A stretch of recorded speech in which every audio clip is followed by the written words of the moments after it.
ಎಂದರೆ ಅಲ್ಲಿ ಒಂದು ತೂಕ ಇರುತ್ತದೆ. ಈಗ ಮಾರ್ಕ್ ಮೂಲಕ ಸುದೀಪ್ ಬೆಳ್ಳಿತೆರೆಯ ಮೇಲೆ ಹೊಸ ಸಂಚಲನ ಮೂಡಿಸಿದ್ದಾರೆ. ಕ್ರಿಸ್ಮಸ್ ಹಬ್ಬದ ರಜೆಯ ಸುಸಮಯದಲ್ಲಿ ಬಿಡುಗಡೆಯಾಗಿರುವ ಈ ಚಿತ್ರ ಬಾಕ್ಸ್ ಆಫೀಸ್ ನಲ್ಲಿ ಸುನಾಮಿ ಎಬ್ಬಿಸುವ ಮುನ್ನೆಚ್ಚರಿಕೆ ನೀಡಿದೆ.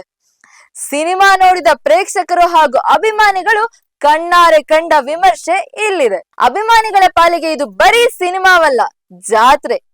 ಥಿಯೇಟರ್ ಮುಂದೆ ಬೆಳ್ಳಂಬೆಳಿಗ್ಗೆ ಹಾಲಿನ ಅಭಿಷೇಕ, ಪಟಾಕಿ ಸಿಡಿತ ಹಾಗೂ ಕಿಚ್ಚನ ಬೃಹತ್ ಕಟೌಟ್ಗಳಿಗೆ ಹೂವಿನ ಹಾರ ಹಾಕಿ ಅಭಿಮಾನಿಗಳು ಹಬ್ಬ ಮಾಡಿದ್ದಾರೆ. ನಮ್ಮ ಕಿಚ್ಚನನ್ನು ಹೀಗೆ ನೋಡೋದೇ ಒಂದು ಖುಷಿ ಎನ್ನುತ್ತಿದ್ದಾರೆ ಅಭಿಮಾನಿಗಳು.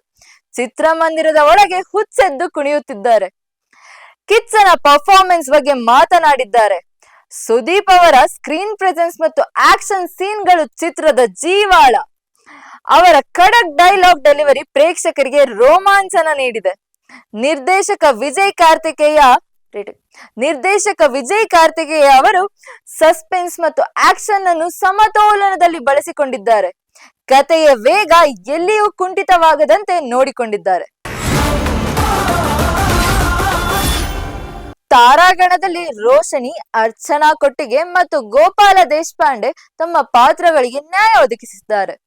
ವಿಶೇಷವಾಗಿ ಡ್ರ್ಯಾಗನ್ ಮಂಜು ಅವರು ಫೈಟ್ ಸೀನ್ಗಳು ಹೈಲೈಟ್ ಆಗಿವೆ. ಸತ್ಯ ಜೋಶಿ ಫಿಲ್ಮ್ಸ್ ಮತ್ತು ಕಿಚ್ಚ ಕ್ರಿಯೇಷನ್ಸ್ ನಿರ್ಮಾಣದ ಮೌಲ್ಯ ತಾಂತ್ರಿಕ ಶ್ರೀಮಂತಿಕೆಯಲ್ಲಿ ಎದ್ದು ಕಾಣಿಸುತ್ತಿದೆ. ಹಿನ್ನೆಲೆ ಸಂಗೀತ ಮತ್ತು ಸಿನಿಮಾಟೋಗ್ರಫಿ ಪ್ರೇಕ್ಷಕರಿಗೆ ಹೊಸ ಅನುಭವ ನೀಡಿದೆ.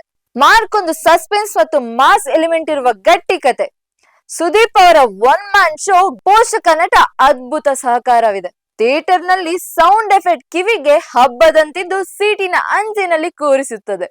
ಫ್ಯಾಮಿಲಿ ಮತ್ತು ಮಾಸ್ ಪ್ರೇಕ್ಷಕರಿಬ್ಬರಿಗೂ ಹೇಳಿ ಮಾಡಿಸಿರುವ ಸಿನಿಮಾ.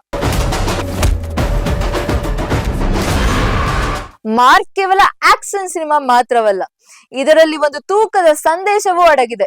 ಸ್ಟಾರ್ ವಾರ್ಗಳ ನಡುವೆ ಕೇವಲ ಕಂಟೆಂಟ್ ಮೂಲಕ ಗೆದ್ದಿರುವ ಈ ಸಿನಿಮಾ ಹೊಸ ವರ್ಷದ ಸ್ವಾಗತಕ್ಕೆ ಸ್ಯಾಂಡಲ್ವುಡ್ಗೆ ದೊಡ್ಡ ಆನೆಬಲ ನೀಡಿದೆ.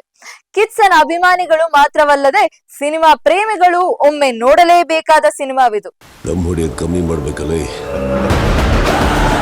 ಇದಾಗಿತ್ತು ಈ ದಿನದ ಸಿನಿ ಸ್ಪೆಷಲ್. ನೀವು ನೋಡ್ತಾ ಇದ್ದೀರಾ ಬಿಬಿ ನ್ಯೂಸ್ ಕನ್ನಡ. ನಾನು ತೃಪ್ತಿ ಬಸವರಾಜ್.